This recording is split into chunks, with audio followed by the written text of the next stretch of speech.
Assalamualaikum warahmatullahi wabarakatuh.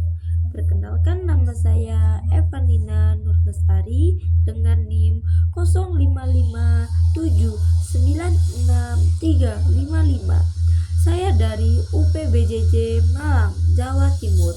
Dibuatnya video ini adalah untuk memenuhi tugas dasar-dasar penyuluhan yang diampu oleh Ibu Tati Setiawati. Untuk soal yang pertama, ada beberapa konsep dalam pengertian penyuluhan pertanian. Sebutkan konsep apa saja dan berikan penjelasannya. Konsep dalam pengertian penyuluhan ada 4. Yang pertama, penyuluhan sebagai proses pendidikan. Yang kedua, penyuluhan sebagai upaya perubahan. Yang ketiga, penyuluhan sebagai pemberdayaan. Dan yang keempat, penyuluhan sebagai bukan hanya sebagai penerangan. Untuk yang pertama, penyuluhan sebagai proses pendidikan. Seseorang yang mendapat pendidikan akan mengalami perubahan dan perilaku berdasarkan ilmu dan pengalaman yang sudah didapat.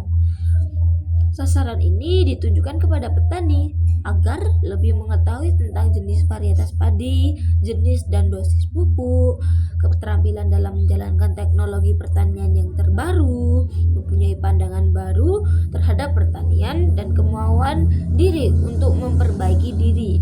Yang kedua, penyuluhan sebagai upaya perubahan. Penyuluhan sendiri kegiatan yang berupaya meningkatkan kemampuan petani dengan pendekatan tertentu agar petani bisa mengambil keputusannya sendiri dan bisa menumbuhkan kesadaran dan rasa membutuhkan petani terhadap pengetahuan baru, menumbuhkan kesadaran petani untuk menjadi yang lebih baik. Yang ketiga, penyuluhan sebagai pemberdayaan. Pemberdayaan sendiri diartikan sebagai proses yang mendorong seseorang atau suatu kelompok agar memiliki daya ataupun kekuatan untuk menggunakan kemampuan dengan cara bertindak terhadap segala masalah yang sedang dihadapi. Yang keempat, penyuluhan bukan hanya penerangan. Penerangan sendiri berarti usaha penerusan atau transmisi suatu amanat atau informasi kepada petani supaya mereka lebih tahu dan sadar akan adanya penerangan. Penerangan hanya sekedar menyampaikan informasi, tidak peduli apakah sasaran mengalami perubahan perilaku. Kesimpulannya, kegiatan yang dilakukan sehingga petani mampu memiliki pengetahuan baru, mampu melakukan sampai sasaran mau memperbaiki kualitas hidupnya dengan kesadarannya sendiri. Jadi ini bertanggung jawab sampai sasaran mengalami perubahan perilaku. Oke, itu jawaban dari soal nomor 1. Untuk soal nomor 2 yaitu salah satu komponen dalam sistem penyuluhan adalah sasaran penyuluhan. Mengapa disebut sebagai sasaran? Berikan penjelasannya. Istilah sasaran itu sendiri adalah suatu target, digunakan karena komponen ini dipandang sebagai objek yang harus dituju atau dicapai oleh program penyuluhan. Penyebutan ini didasarkan pada konsep strategis di mana penyuluhan bertujuan untuk mengubah perilaku, meningkatkan produktivitas atau mencapai tujuan pembangunan tertentu. Sasaran penyuluhan tak hanya ditujukan pada petani saja, melainkan seluruh masyarakat yang melakukan pembangunan pertanian. Kita lanjut dengan soal nomor 3. Mahasiswa diminta untuk mengamati kegiatan penyuluhan yang dilaksanakan di wilayahnya masing-masing. Yang tugas pertama, identifikasi apa yang menjadi tema kegiatan penyuluhan dan siapa yang menjadi sasaran kegiatan penyuluhan tersebut. Tema kegiatan penyuluhan di wilayah saya yaitu Desa Laju Banjarrejo, Kecamatan Ngantang, Kabupaten Malang, Jawa Timur adalah memiliki tema pengendalian hama dan tanaman secara organik dan pengelolaan lahan pertanian untuk meningkatkan produktivitas dan ketahanan pangan. Sasaran ini para petani, keluarga petani, dan anggota kelompok tani Desa Laju Banjarrejo. Soal kedua, bagaimana karakteristik sasarannya?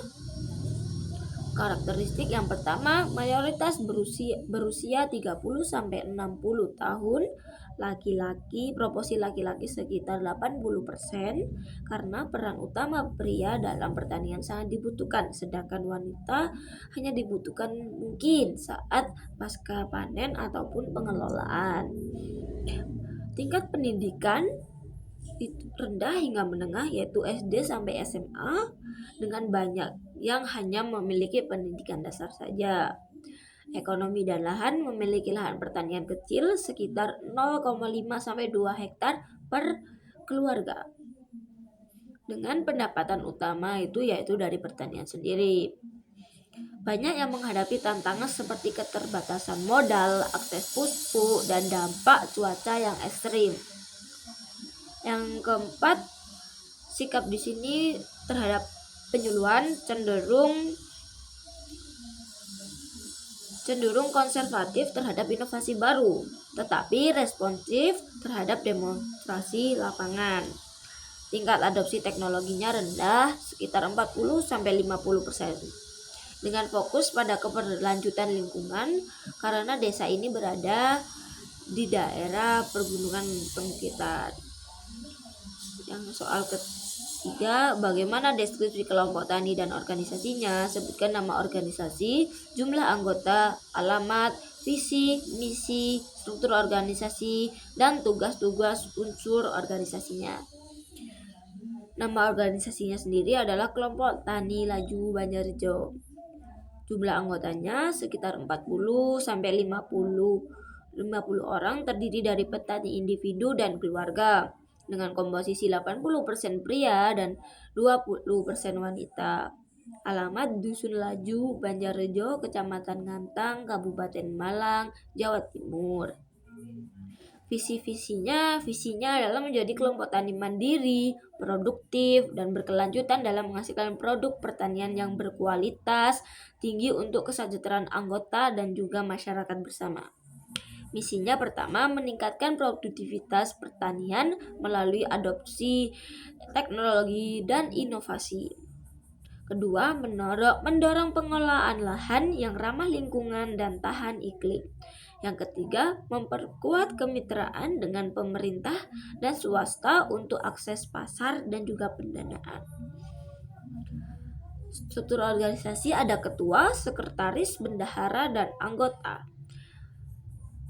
Tugas ketua mengkoordinasikan kegiatan penyuluhan, rapat bulanan, dan representatif kelompok di tingkat kecamatan. Sekretaris bertugas mencatat notulen rapat, mengarsipkan data anggota, dan menyiapkan proposal bantuan. Bendahara sendiri tugasnya mengelola dana kelompok dan dari iuran anggota atau bantuan pemerintah, membuat laporan keuangan tahunan, dan mengatur pembelian bahan bersama. Dan tugas anggota berpartisipasi dalam pelatihan penyuluhan, berbagai praktik terbaik, dan berkontribusi pada kegiatan kolektif seperti panen bersama. Catatan, informasi ini berdasarkan survei langsung kepada kelompok tani di desa saya. Sekian dari saya. Mohon maaf jika ada kesalahan. Saya akhiri. Wassalamualaikum warahmatullahi wabarakatuh.